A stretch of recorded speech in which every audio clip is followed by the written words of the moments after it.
En el nombre del Padre, y del Hijo, y del Espíritu Santo. Amén. Pedimos al Señor que nos ilumine acerca de la doctrina de su Evangelio, que nos ayude a asimilar la palabra de Jesús para transmitirla a nuestros hermanos. En el nombre del Padre, y del Hijo, y del Espíritu Santo. Amén. Bien, vamos a ver así en términos generales lo que sería la doctrina, la verdad sobre la familia y sobre el matrimonio, de acuerdo a la doctrina y a la palabra de nuestro Señor Jesucristo. Podemos intervenir en cualquier momento y empezaríamos un poquito diciendo que la familia y el matrimonio han sido queridos por Dios. Es expresa voluntad de Dios el que nuevos seres humanos vengan a la existencia a través del don que ha dado a los seres humanos de transmitir la vida.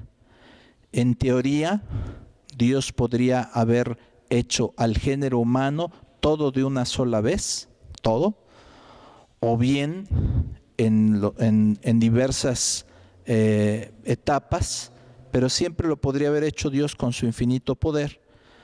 Pero Él quiso, en sus designios totalmente sabios, que hubiera una unidad de la familia humana, viniendo los seres humanos, al menos en la parte corporal, de nuestros padres, ¿verdad? En la parte corporal, el ser humano procede de sus padres, o diríamos más precisamente, procede de Dios a través de sus padres, en la parte corporal, en la parte biológica. En lo que se refiere al alma, la parte espiritual, es creada, el alma es creada directamente por Dios, es lo que nos dice la teología, directamente por Dios. No puede proceder el alma de una transmisión biológica de la vida, ¿verdad? Sino que el alma racional, libre e inmortal procede directamente de Dios. Dios la crea directamente. Por lo tanto, nuestros padres, la parte en la que colaboran nuestros padres es la parte biológica, la parte física, la parte corporal, ¿verdad? Y ahí genéticamente, por decirlo así, a grandes rasgos, pues mamá 50%, papá 50%, cada uno de nosotros, ¿verdad? Seres humanos. Traemos una herencia genética y bueno, Dios quiso que la vida humana se transmitiera con la ayuda a nivel corporal, repito, a nivel biológico, de los padres de familia, papá y mamá. Y para eso Dios creó específicamente al hombre y a la mujer. Y es un relato de la Sagrada Escritura. Y la Sagrada Escritura es palabra de Dios. Si hay alguien que no crea que la Sagrada Escritura es palabra de Dios, perdonando, lo tendríamos que meter a un curso previo, ¿verdad? Sí, se valen las dudas. Y se vale aclararlo, y se vale que tengamos enfrente a una persona que diga, oiga, pues yo no creo que la Escritura es palabra de Dios. Perfecto. Necesitamos contigo un curso previo para hacerte ver cómo sí es palabra de Dios. Cursos no simples, para eso existe todo lo que es la filosofía y la teología fundamental. Pero ahorita estamos abordando el tema de una teología acerca del matrimonio y de la familia. Por eso estamos suponiendo estas verdades ya reveladas en la palabra de Dios. Y la palabra de Dios es vinculante. ¿Qué significa vinculante? Que estamos obligados moralmente a creer en la palabra de Dios. Es obligatorio, no a nivel de hacernos antipáticos, ¿verdad?, de hacer detestable la doctrina, sino que es obligatorio moralmente creerle a Dios. Es la obediencia en la fe. Le creo lo que Él hizo y cómo lo hizo Él. Y en el libro del Génesis está clarito, pero clarito, que Dios los creó hombre y mujer, ¿verdad? Está clarísimo. Y lo especifica, fíjense qué bonito, lo especifica. No nada más dice, creó al ser humano. Crear al ser humano, la palabra ser humano ya es una abstracción de tipo occidental. En la mentalidad hebrea se habla de cosas concretas, muy concretas, o sea, el hombre y la mujer. Esto que decimos ya un ser humano es una abstracción muy posterior, ¿verdad? Pero es muy concreto el lenguaje y se nos dice hombre y mujer. Y es voluntad de Dios. Lo reafirma cuando repite, si se acuerdan el texto, lo repite. Hombre y mujer los creó. Los creó hombre y mujer. O sea, lo vuelve a repetir, ¿verdad? Significa que es una voluntad específica de Dios. ¿Para qué? Para transmitir la vida. Y la vida humana a nivel biológico. Y es la voluntad de Dios. Y aquello que es racional, libre e inmortal, que no podemos atribuir a lo simple biológico y a lo simple corporal. Y repito, si alguien no lo tiene claro, necesitaría esos cursos previos, ¿verdad? Esos cursos previos para ver cómo precisamente eso libre, inmortal e inteligente no puede proceder de lo simple corporal. Eso teólogos como Santo Tomás de Aquino, libros y libros, literatura y literatura probando estas situaciones, bueno, llegamos a esa conclusión. No puede proceder, entonces es espiritual, y lo espiritual no puede proceder de lo material. El alma libre e inmortal es creada directamente por Dios. Ok, esto es la voluntad de Dios, y curioso, etimológicamente a los papás también se les llama progenitores. La palabra pro quiere decir como aquellos que colaboran, ¿sí? Los que en cierta manera colaboran con Dios, ¿verdad? Procreadores, los que ayudan en la creación, ¿verdad? Entonces, no son simplemente, no sé cómo se podría decir, genitores, es decir, los que engendran del todo, no, son progenitores porque le ayudan a Dios, incluso a nivel corporal. Porque a nivel corporal no es papá y mamá los que son creadores de ese cuerpo, sino son instrumentos. El verdadero creador es Dios, porque es el verdadero diseñador de la naturaleza humana, ¿verdad? Hoy en día se hablaría, o muchos hablarían, de ingeniería genética. Y la ingeniería genética no es más que descubrir las leyes que Dios ha puesto en esa transmisión de la vida humana, donde el ser humano es, a nivel corporal, instrumento. No es la fuente, sino es instrumento. Dios es quien ha puesto todo el motor que genera la vida, ¿verdad? En todos los seres vivos y concretamente en el ser humano también, ¿verdad?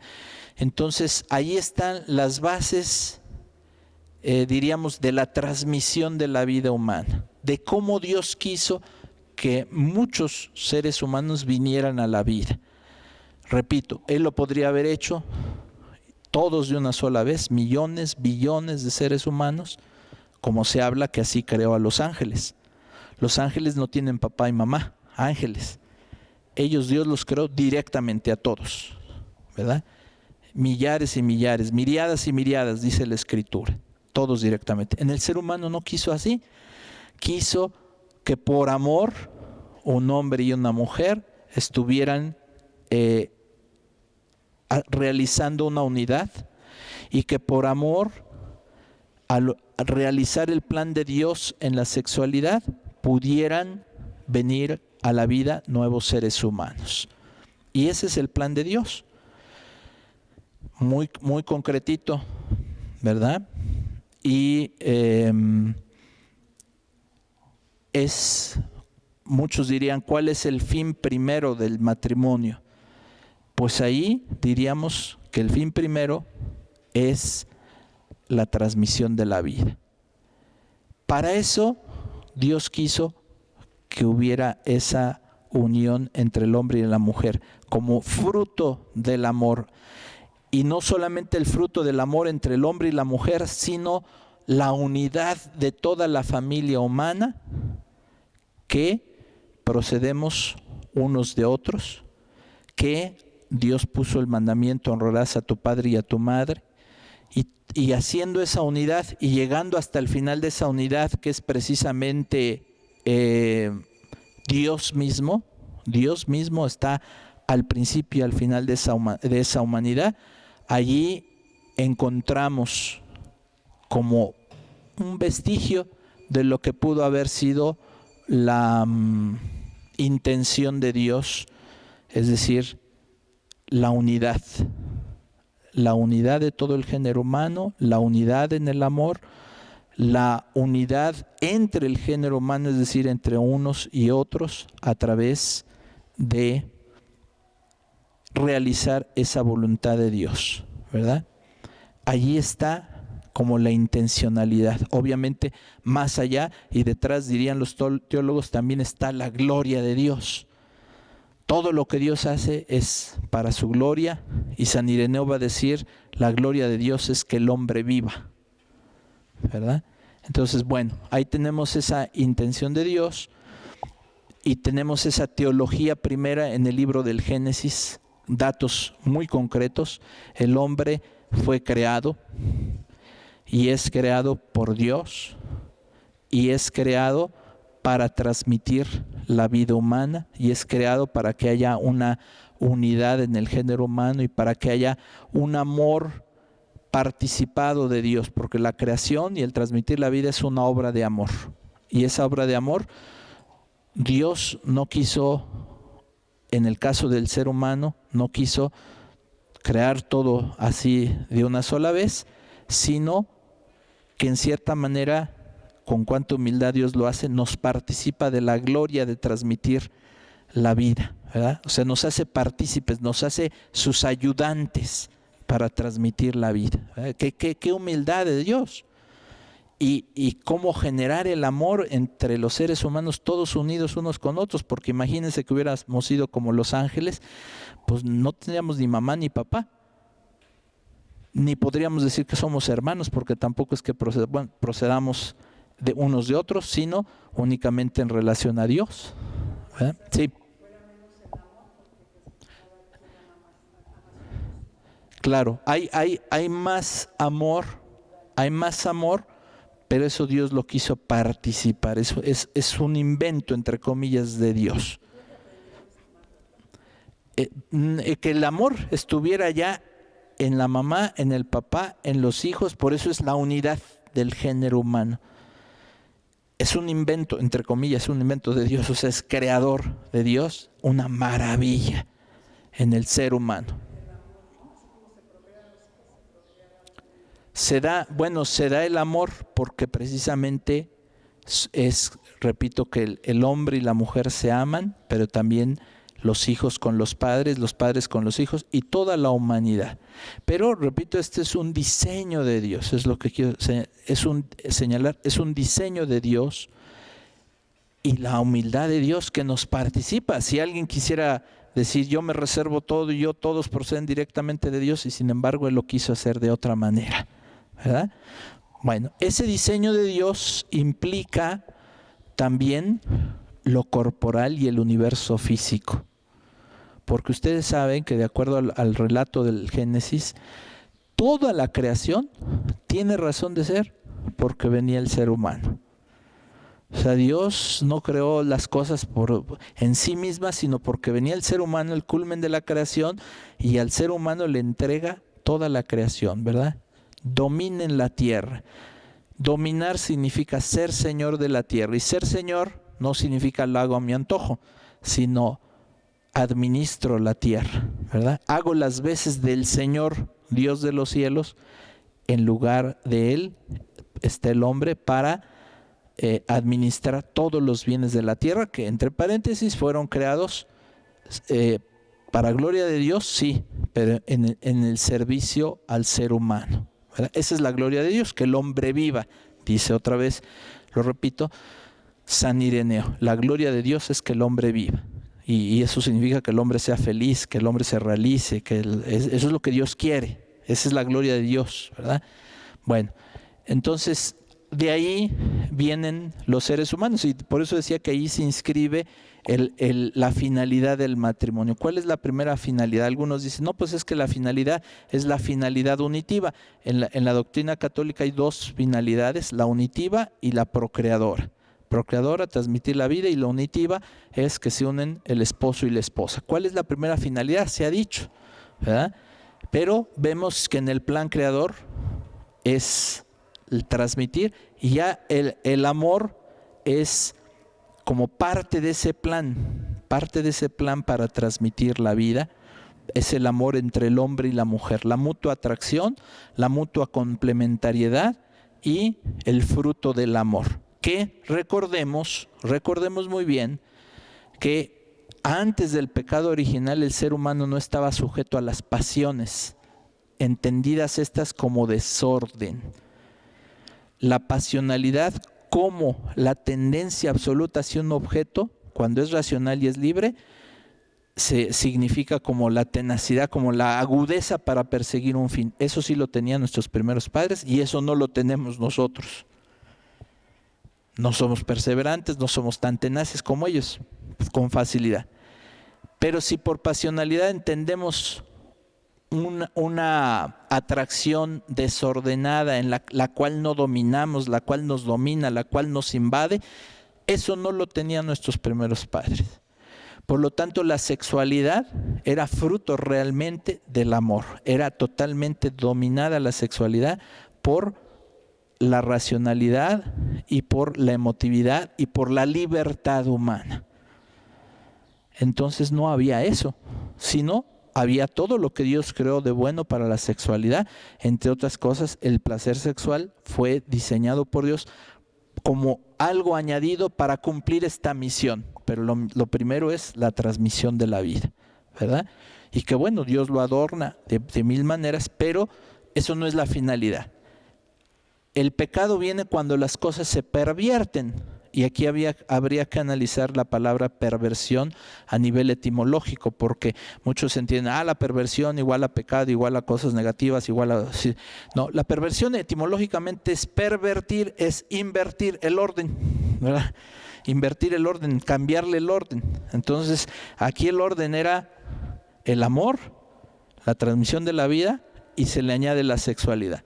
En la perversión es yo pongo en primer lugar mi egoísmo y el placer sexual y después lo otro no me importa, incluso hasta lo niego, ¿verdad? Ni quiero transmitir la vida, ni quiero amar a la otra persona, sino únicamente quiero el placer sexual. Entonces ahí estamos ante una perversión, ¿verdad? Cuando hablemos de aquí en adelante de perversión, significa algo que se alteró el orden, algo que no está diseñado así desde el principio, no algo que no lo podamos ver o analizar, ¿no? ¿Verdad? Sí es un desorden moral, sí es pecado, pero es porque no era el orden que Dios puso, ¿verdad? Bueno, entonces hasta ahí estamos con esta breve teología de la creación y de la transmisión de la vida y una breve teología del cuerpo, porque Dios quiso hacer todo esto a nivel material, ¿verdad? La teología del cuerpo se inscribiría en esta creación material de las cosas y del ser humano que tiene un cuerpo, ¿verdad? Lo material, que ahí yo retaría un poco a los pensadores y los filósofos y a los teólogos, porque lo material no existía. Ni Dios ni los ángeles son materiales. Solo a Dios, infinito en su mente, se le ocurrió crear algo que no existía para nada, que es lo material. ¿Y cómo se entiende lo material? Y Dios le da una forma hermosísima a todo lo material, porque es el cuerpo humano, es por decir así, un alma encarnada, imagen de Dios encarnada, y a partir de ahí comienza y se entiende todo lo material, ¿verdad? Ahí estaremos un poquito en la teología del cuerpo, ¿verdad? Que no es solo teología de la sexualidad, sino es de toda la creación material que hizo Dios.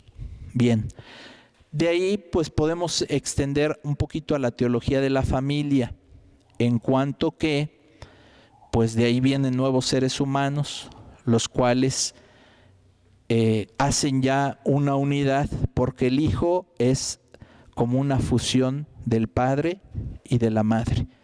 Expresión del Padre y de la Madre, expresión del amor del Padre y de la Madre. En cierta manera es como la encarnación del amor que se han tenido Padre y Madre. Esto lo habla muy bien Familiaris Consortio en sus primeros números, ¿verdad? La encarnación. Pero, o sea, concretización del papá y la mamá al grado muy hermoso, muy bonito, que decimos, bueno, este muchacho, esta niñita, este niñito tiene los ojos de su mamá, tiene el carácter de su papá, tiene etcétera, etcétera, ¿verdad? Entonces, la herencia. Bien. Y se hace esa unidad y está la familia. Somos una gran familia humana en el diseño de Dios, pero hay células familiares, ¿verdad? Que después el Papa y la Iglesia va a decir iglesia doméstica, ¿verdad? Donde se alaba a Dios, donde se adora a Cristo, ¿verdad? Como a Dios y Señor, nuestro Redentor, etcétera. Bueno, iglesia doméstica. Entonces, ahí están las células que van a conformar la gran familia humana. Un poquito de teología de la familia. También, por ejemplo, Reconciliatio et Penitencia del Papa San Juan Pablo II, año más o menos, no recuerdo bien, está entre 82, por ahí más o menos, 83, 84, ahorita dudo un poquito, pero habla sobre la reconciliación y la penitencia, habla sobre la comunión. La familia es comunión de personas, y esa comunión de personas es imagen de la comunión de personas que hay entre el Padre, el Hijo y el Espíritu Santo. Me parece que hasta la misma, no recuerdo, la misma Familiaris Consortio habla de eso.